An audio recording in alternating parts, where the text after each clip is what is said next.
Hey there, friendlies. I hope this isn't too windy for you guys, but we're having a bit of a snowstorm here. Today I've got what I hope is quite an interesting whiskey for you guys. It's something that I wasn't sure I was going to do a video on, but in my whiskey collection video, somebody said, yes, do it. So got a glass here at Glencairn, and I got this. This is the Yoichi single malt. That used to come with an age statement, by the way, but it no longer does. So let's get this bottle open. Ting!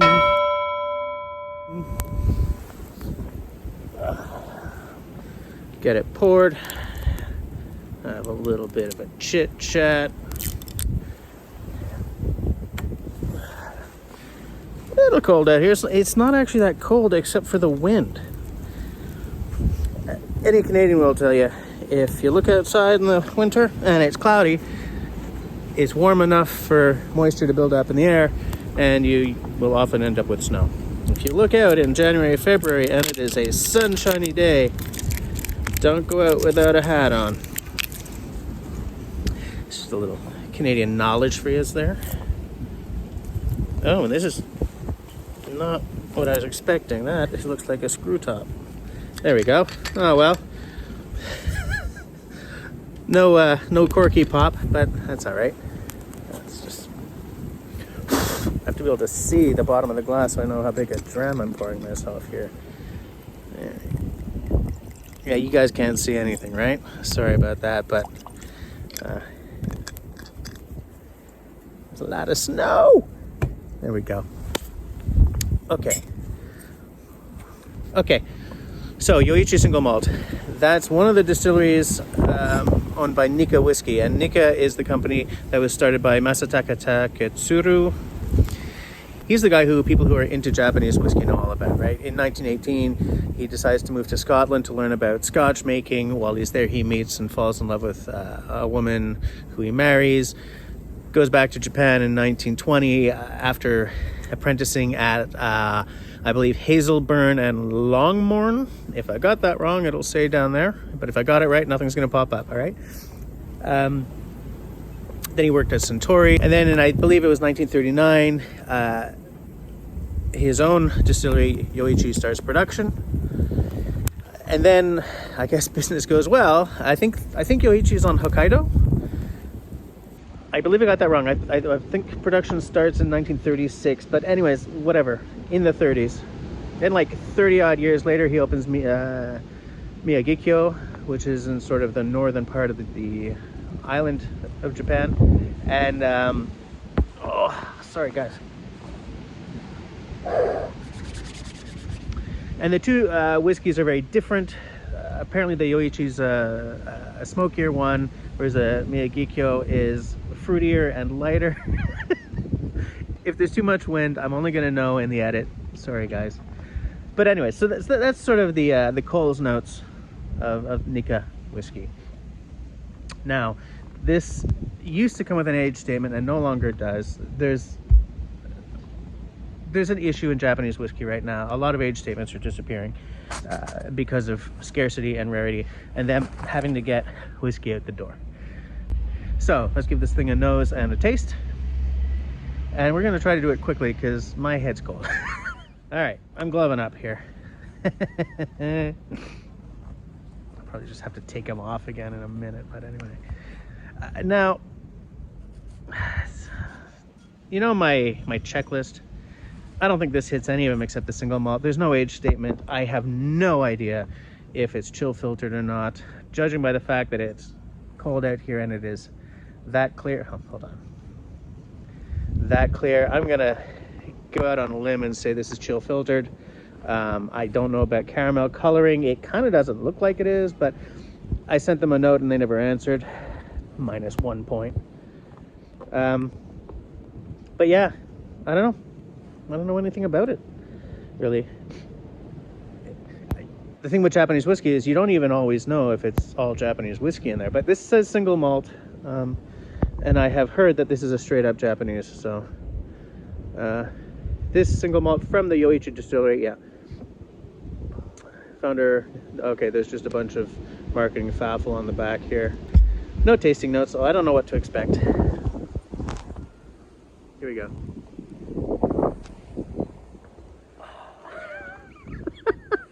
I'm gonna... Okay, smells cold and fresh. That might be the environment though. Not very big though. There's not a big smell on this. I get a hint of smoke, but not a lot. There's something juicy happening in there. It's something a little floral actually. I'm not sure. I'm afraid that the wind is blowing away all the volatiles and all the scents. Yeah, there's something floral, like a rose watery thing happening there, but not very heavy. Tiny bit of smoke. Smells okay. It's not a very big smell though. I think there's something a little youthful happening here, but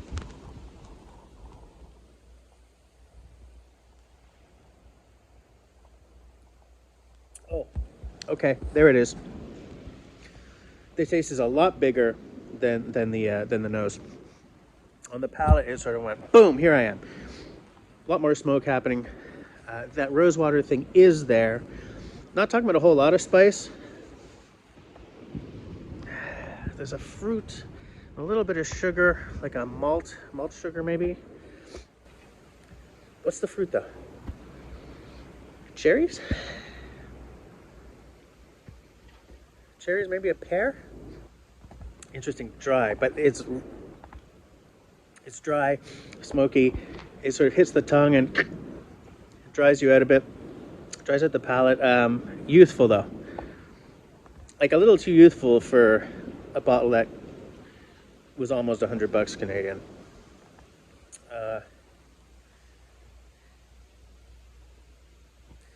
It's not as complex as some of the other whiskeys I've been doing. It's very pleasant. I like it. I like the taste, but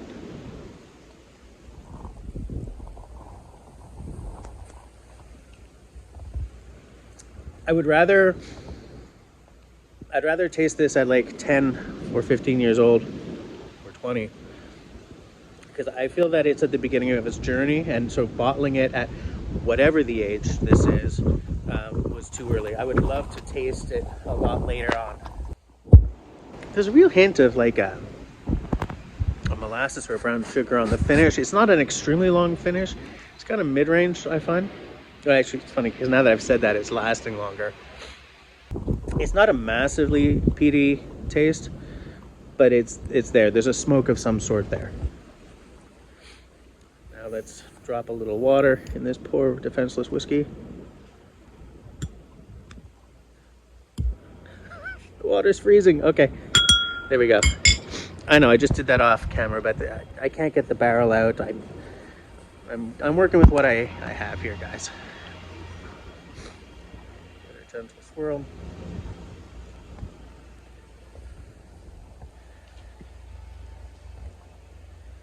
Okay, the nose is a little bigger now. Not massively different. Fruitier though, a little bit fruitier. Not what I was expecting. I was expecting it to get more jagged, but it's weird how light the nose is on this and how big the taste is.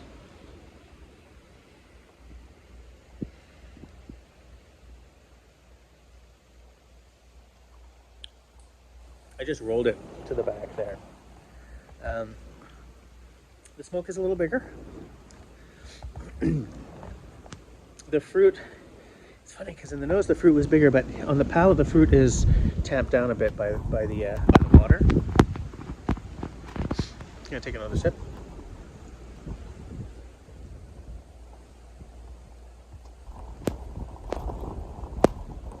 The sugar has come in a little stronger now with the water. And there's there's something spikier happening at the front of my tongue that wasn't quite there before. Or it was there, but it was smaller. I poured myself a light dram this time, it seems. But I don't feel the need to glug this one to get rid of the watered whiskey. It didn't ruin it. Still prefer without, but pleasant whiskey. Too young. That's the thing. That's all I can say about it. It's a pleasant whiskey. It's not a big, bold, beautiful, or warm and oaky or anything. It feels like it's a bottle of potential rather than a great bottle of whiskey. But I like it, so I'm gonna give it like a 7, I guess. I kind of want to go to 6.5. No, 7 because I like it. So that's all she wrote. Thanks for hanging out with me for this very snowy whiskey review. If you like what I'm doing, then please do the following 3 things. 1, comment down below. Are you a big Japanese whiskey fan? I want to get more into it, but the price for the more interesting bottles is shocking. The second thing, please share this video. Third thing, leave me a smiley thumb. If you don't like what I'm doing, that's all right. Leave me a frowny thumb. Thanks for watching, guys.